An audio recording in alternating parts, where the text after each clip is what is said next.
Now, before we go any further, make sure you subscribe and hit that bell icon so you're notified every time I post a new lesson. Now, let's dive in with this video. In today's video, I'm going to share 3 tips on how to speak English fast.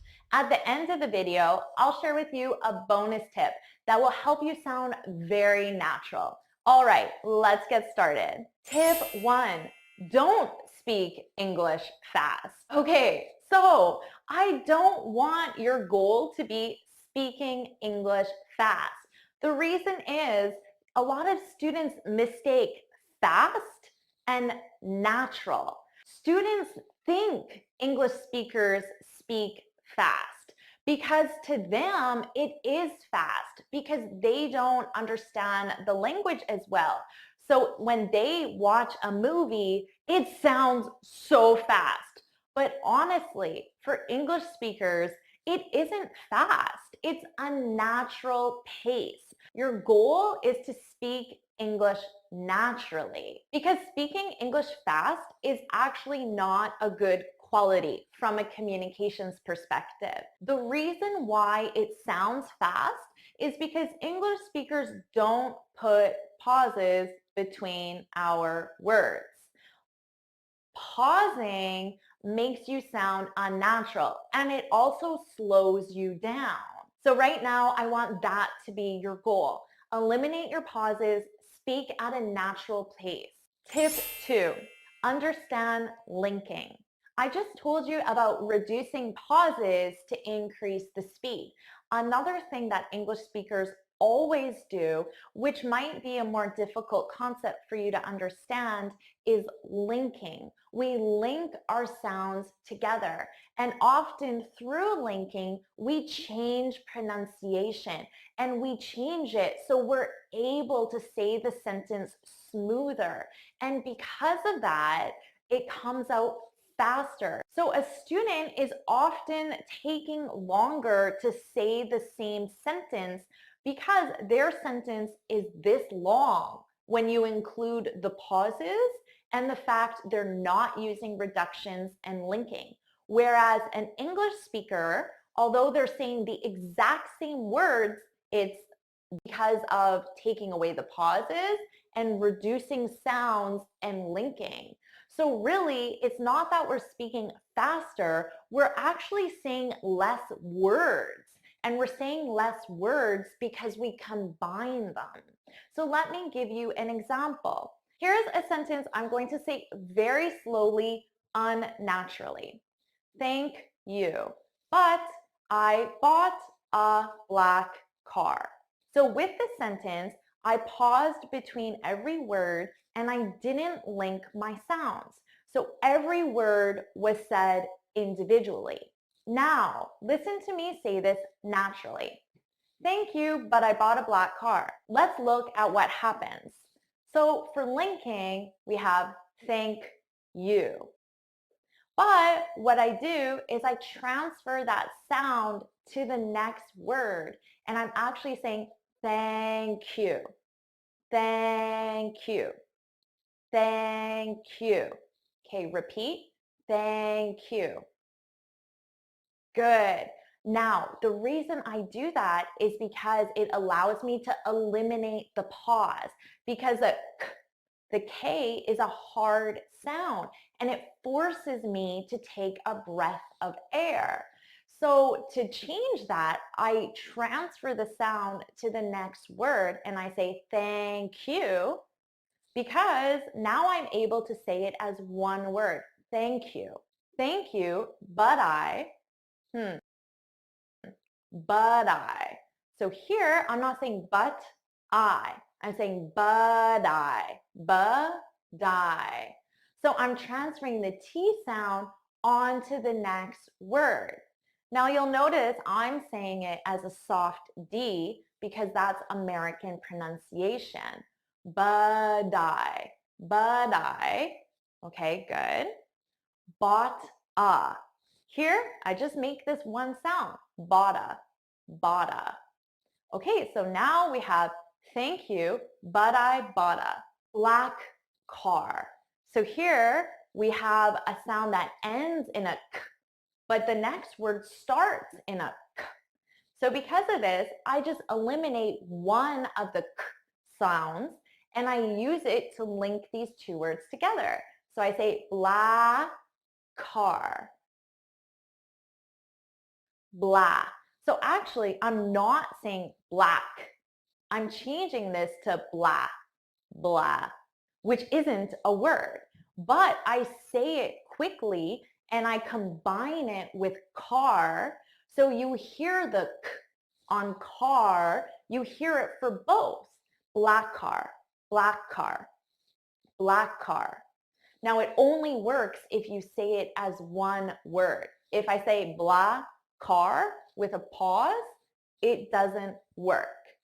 Okay, so all together, thank you, but I bought a black car. Tip 3, practice slow and increase speed naturally. So let's take the sentence we were using before.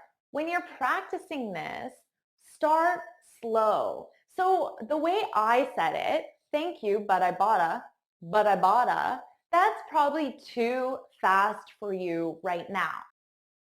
And that's okay. You can practice with a but I bought a. Practice slow. But I bought a. Now say that maybe 5 times, maybe 10 times. Say it as much as you need to feel comfortable with the sound. And once you're comfortable, speed it up just a little bit. But I bought a. Now say that 5 or 10 times until you're comfortable with it. And then speed it up. But I bought a. And your goal is to gradually increase the speed until it sounds natural. But remember, your goal is not to say it quickly. The second you say it too fast and you lose clarity so the person can't understand you, then you need to slow it down. But that's too fast. I would not be able to understand that. So your goal isn't fast. Your goal is not. But again, let's take the sentence, I will see you later. Okay, so all of a sudden you have I will. But I, as an English speaker, would not say I will. I would say, I'll see you, all. Notice how I'm actually saying all, which is the unstressed pronunciation. The stressed pronunciation would be I'll, but naturally I would just say all. I'll see you, all. I'll see you later. So because of this, I am able to say the sentence faster because you're saying I will and I'm saying I'll. So I'm saying it a second faster because I'm only saying one sound and you're saying two sounds. So contractions are a great way to reduce your sounds and sound extremely natural in English. Now before we go any further, make sure you subscribe and hit that bell icon so you're notified every time I post a new lesson. Now let's dive in with this video. I'm a native speaker of English, and I know the challenges you have with speaking English confidently. Now first, I want to tell you a story. One day, shortly after I first started teaching online, I was talking to a guy from Japan who was living and working in California. His English was really good, and I thought, what does he need me for? How can I help him? He told me that when he was at work and talking with his coworkers, that he had no problem understanding them or talking to them. But then he told me that when he heard his coworkers talking to each other, that he couldn't hardly understand anything they were saying. He said sometimes he couldn't even tell if they were joking or they were being serious. And I've never forgotten about him and his struggles communicating with native speakers. Probably they were using a lot of slang, phrasal verbs, and idioms that he hadn't learned yet. And maybe they were making references to cultural things that he wasn't familiar with yet, like TV shows and movies. So he couldn't hardly understand them at all. When native speakers are talking to someone whose native language isn't English, we tend to talk a little differently. We talk a little slower, a little more clearly, and we use English that is also a little more simple so that you can understand us better, like I am now. Which is why he was able to understand his coworkers when they were talking to him about work. But the thing is, if that's the only English you can understand, English that is unnaturally slow and clear, then eventually you will have problems, especially if you are talking to a group of native speakers. Even more so if you are working with native speakers at an American company. Now let's talk about water cooler conversations. Water coolers are big coolers of cold water that many workplaces have, or at least used to have, so that when the people work there take a break, they can have something to drink. Sometimes people just stand around the water coolers and talk. These are called water cooler conversations. Other short conversations about things that are not about work are also called water cooler conversations. Even though they may not happen near the water cooler, they may just happen when you are passing by someone in a hallway. These conversations are very informal. They're usually about personal things like hobbies, the weather, people's families. They may seem like a waste of time, but actually they help businesses because they are a way for workers to know each other better and then work together better because they understand and trust each other more. This was the kind of conversation the English learner from Japan was hearing and couldn't understand. Water cooler conversations are one good reason to learn slang and other informal English so that you can fit in better at your job.